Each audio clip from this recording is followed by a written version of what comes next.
अहंकार विमूढ़ात्मा कर्ता हंगृति मन्यते मनीष सदासर्वदा भावे मु करुची मु करुची मु करुची मु सर्वज्ञाता निजक सी अहंकार रे मु आ मोर को सी केते बड़े छाड़ी पारे ना गौरव नामण अच्छे हृदय जेउ देवता बाबा बाया एठी अति आनंद रे कहिचंती गर्व हला एक देवता काहे ना तार बस हेले देवता मध्य हराय चेता ए गोटे एमितिया देवता गर्व देवता माने जते बड़े सेही गर्वर बस हो जाती से चेता बुड़ी जाए ता माने गर्व कौन भल भल नुहे अहंकार कौन भल भल नुहे ये अहंकार शून्य हो जिबा आ जो माने अहंकार रखिचंती से माने कौन प्रकृति में भगवान को पाई परिचंती एते बड़ जाई पाइचंती ए पर्यंत पाई नांती अति गर्वे लंका पुरटी होई गला दहन होई गला दहन अति गर्वे नाश होइला द्रुत राष्ट्र नंदन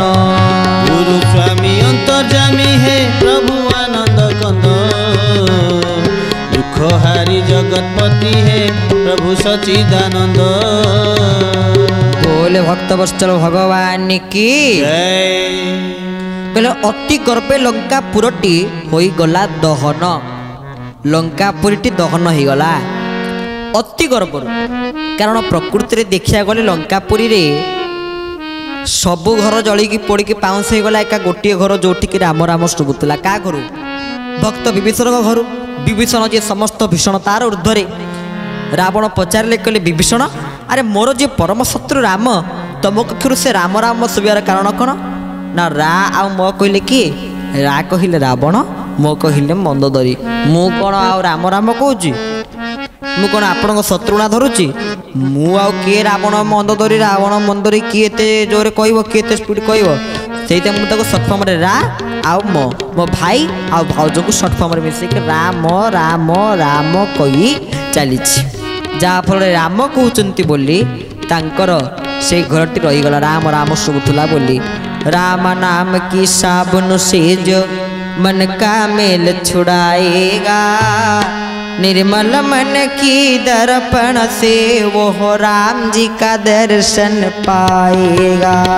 श्री राम जय जय राम श्री राम जय जय राम श्री राम जय राम संकट मोचन जय हनुमान। बोल श्यावर रामचंद्र भगवान की जय। राम नाम की साबुन से जो मन का मेल छुड़ाएगा निर्मल मन की दर्पण से वह राम जी का दर्शन पाएगा। मनर महिला केमी दूरी हो तो राम नाम जपिले तो अति गर्वे लंका पुरीटी होइगला दहन अति गर्वे नाश होइला धृत राष्ट्र नंदन धृतराष्ट्र नंदन दुर्योधन दुशासन माने समस्त अति गर्व अति अहंकार कले एकाथरे गर्व ताकर खर्ब होइगला प्रभु कृष्ण गर्वर खर्ब करदेले उचित शिक्षा ताको प्रदान कले पुणी दाता पुणे गर्व करण दिने बलिराज दिने बलिराज गर्व कले मु सबुठ बड़ दानी समस्त को जी जहाँ मागे मु समस्त को प्रदान करि पारिबे मात्र प्रभु तीन पादरे सब किछि नै गले आउ देला भलिया परिस्थिति रहिलानी बलि महाराज खाली गर्व पाई गर्व कले कौन हुए मन रे प्रश्न उठुथबो गोटे छोटिया कथा कहूँ गर्व कले कौन हुए तीन देवी पार्वती सावित्री लक्ष्मी दिने तीन देवी भितर अहंकार पलि आसीथिला आमे सबुठ बड़ पतिव्रता नारी आमठू बड़ पतिव्रता किए नाहांती दिने देवर्षि नारद आसी पहुँची गले कौठी ना सही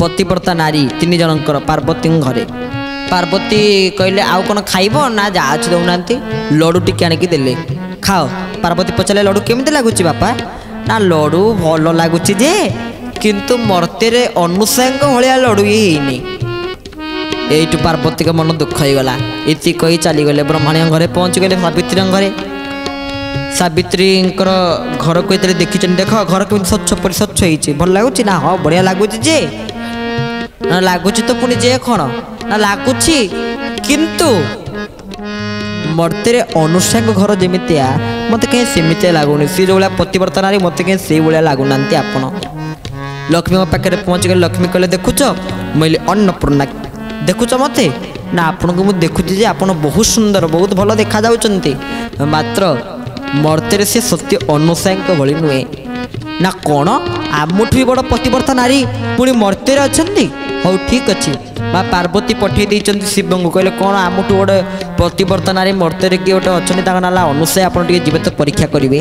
ଏପଟେ ସାବିତ୍ରୀ ମଧ୍ୟ ପଠେଇ ଦେଇଛନ୍ତି, ଆଜ୍ଞା କିଏ ମର୍ତ୍ତ୍ୟରେ ଗୋଟେ ବଡ଼ ପ୍ରତିବର୍ତ୍ତ ନାରୀ ଅଛି, ତ ଆପଣ ଟିକେ ଯାଇ ତାକୁ ପରୀକ୍ଷା କରିବେ। ତ ଲକ୍ଷ୍ମୀ ପଠେଇ ଦେଇଛନ୍ତି ଭଗବାନ ନାରାୟଣକୁ, 3 ଜଣ ଯାଇଛନ୍ତି।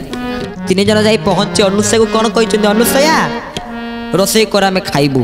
ପୁଣି କେମିତି ଯାଇଛନ୍ତି ନା ବାବାଜୀ ବେଶରେ, ଛଦ୍ମ ବେଶରେ ବାବାଜୀ ବେଶ ଧାରଣ କରି କହିଲେ ଦିଅ ଆମେ ଖାଇବୁ।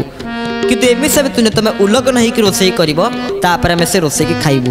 ଯେତେବେଳେ ଏଇ କଥା କହିଛନ୍ତି ସତୀ ଅନୁସୟା କ'ଣ କଲେ, ନିଜେ ଅତ୍ରିମୁନିଙ୍କ ନିକଟରେ ପହଞ୍ଚି ଅତ୍ରିମୁନିଙ୍କ ତର୍ପଣ ଜଳକୁ ଆଣି କହିଲେ, ଯଦି ମୁଁ ପ୍ରକୃତରେ ପତିବ୍ରତା ନାରୀ ହେଇଥାଏ, ଯଦି ପତି ପ୍ରକୃତରେ ପରମେଶ୍ୱର, ଯଦି ମୁଁ ପ୍ରକୃତରେ ପତିଙ୍କୁ ଭଲ ପାଉଥାଏ, ପତିଙ୍କୁ ଭଗବାନ ବୋଲି ଜ୍ଞାନ କରୁଥାଏ, ତାହେଲେ ମୁଁ ନିଶ୍ଚିତ ଭାବରେ ଏମାନଙ୍କୁ ଅଭିଶାପ ଦେଉଛି, ଏମାନେ ସାଙ୍ଗେ ସାଙ୍ଗେ 6 ମାସର ଶିଶୁ ପାଲଟି ଯାଆନ୍ତୁ।